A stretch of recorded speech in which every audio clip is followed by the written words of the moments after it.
है? बीज रूप आत्मा है तो बीज रूप आत्माओं के साथ है। जब भगवान इस सृष्टि पर आया होगा तो उसका जो दिल और दिमाग मिला होगा तो बीज रूप आत्माओं के साथ मिला होगा कि दूसरों के साथ मिला होगा? हाँ, बीज रूप आत्माओं के साथ मिला, वो उनका परिवार हो गया ना।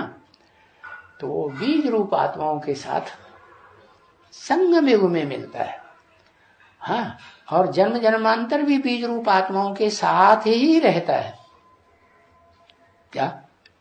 और वो बीज रूप आत्माएं जो हैं इस सृष्टि में सबसे ऊंचा ही पार्ट बजाएंगी औरों के मुकाबले, जड़ों के मुकाबले, तनों में जो होते हैं डालियों के मुकाबले, पत्तों के मुकाबले, कि नीचा पार्ट बजाएंगे, ऊंचा ही पार्ट बजाने वाले। क्योंकि वो डायरेक्ट सुप्रीम सोल बाप शिव के हैं पहचानने वाली आत्मा है।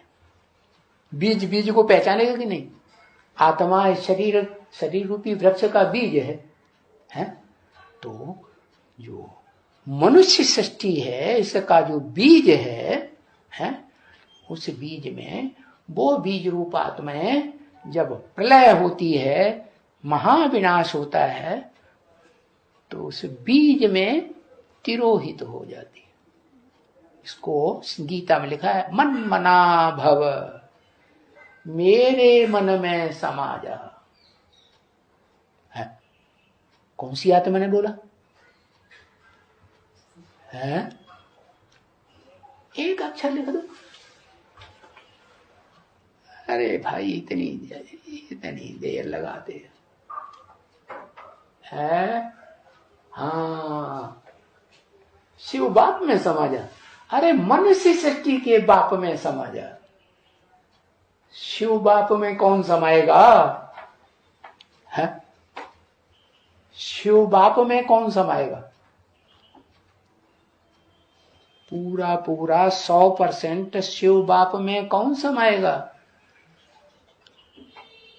जो मनुष्य सृष्टि का बीज है, आदम, एडम, आदिदेव, शंकर, वो ही एक आत्मा है जो 100% उसमें समा जाती है और सुप्रीम सोल बाप के समान बन जाती है। ऐसे नहीं कि सारी आत्माएं चाहे बीज रूप हो, जड़ आधार मूर्त हो, हैं, या तने में पलने वाली हो, या डालियों के रूप में हो, पत्तों के रूप में हो, छोटी मोटी डालियों पर संप्रदायों के रूप में हो, नहीं, वो तो सारे वृक्ष का एक ही मूल रूप में बीज है, जो बीज डायरेक्ट सुप्रीम सोल बाप में मर्ज होता है। कैसे मर्ज होता है?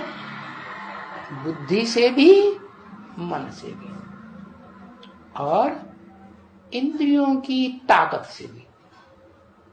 जड़ इंद्रियां हो, ज्ञान इंद्रियां हो, उनकी सारी शक्ति मन में समा जाती है ना?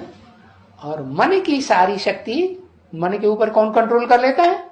बुद्धि।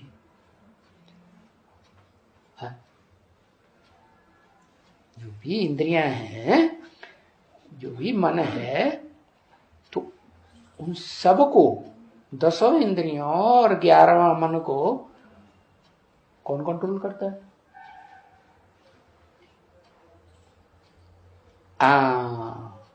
जो शिव सुप्रीम सोल की आत्मा है ना, वो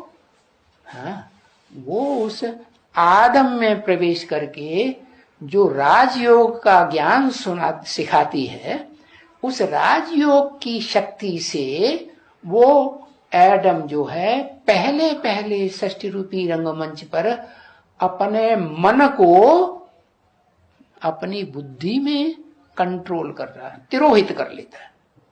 मन मर्ज हो जाता है। क्या ज्यादा सूक्ष्म बुद्धि या मन?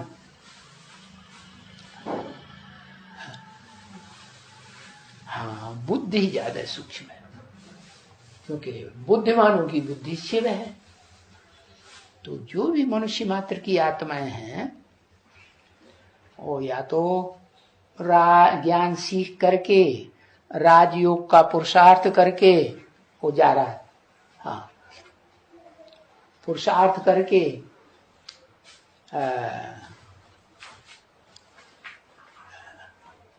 अपने मन रूपी घोड़ा को अपने बुद्धि में तिरोहित करते। क्या जो भी बीज रूप आत्माएं हैं वो मन को क्या करते हैं, चंचल मन है ना, उसको कंट्रोल करते हैं कि नहीं? तो जो कंट्रोल करते हैं वो ही प्योर बीज रूप आत्माएं हैं। कितनी? 4.5 लाख। वो 4.5 लाख आत्माएं जो है इस षष्ठी रूपी रंगमंच पर, उनका शरीर कहीं न कहीं इस षष्ठी पर रहता जरूर है, जड़ शरीर। और वो उस शरीर में से जो आत्मा है बुद्धि रूपी, वो निकल के कहां जाती है? सबकी आत्माएं कहां चली जाती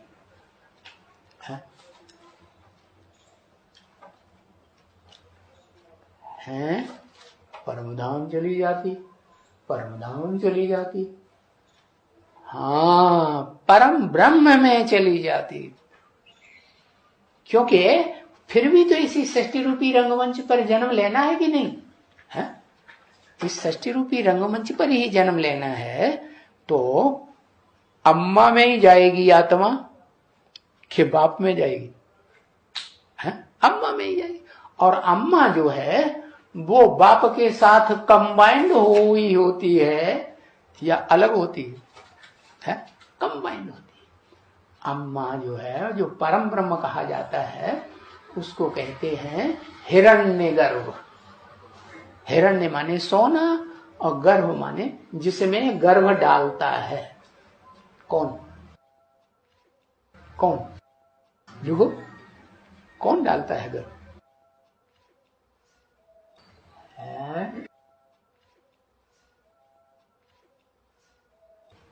इतना लंबा जाने की जरूरत नहीं। शिव बाप थोड़े ही गर्भ डालता है जो षष्ठी पैदा हो जाए। साकार षष्ठी होती है, साकार षष्ठी में साकार षष्ठी बनाने के लिए साकार व्यक्ति ही चाहिए ना, है? तो षष्ठी रूपी रंगमंच पर कौन सी आत्मा है? जो आदि सो अंत। प्रजापिता तो वो खुद ही पिता है षष्ठी रूपी रंगमंच का। इस षष्ठी रूपी रंगमंच पर जितनी भी आत्माएं हैं, क्या वो अंत समय में किसको याद करती है? एकदम जब शरीर छोड़ेंगी किसको याद करेंगे?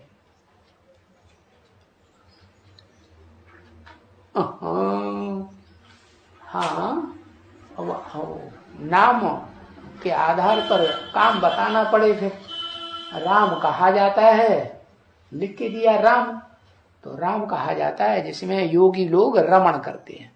तो 4.5 लाख आत्माएं जो पक्के योगी बनती हैं, अपने को बीज रूप आत्मा समझते हैं और स्थिर होते हैं उसी स्वरूप में, तो वो राम की आत्मा कहो, एडम आदम की आत्मा कहो, अर्जुन की आत्मा कहो, उस आत्मा के पूरे ही कंट्रोल में आ जाते हैं या नहीं आ जाते हैं?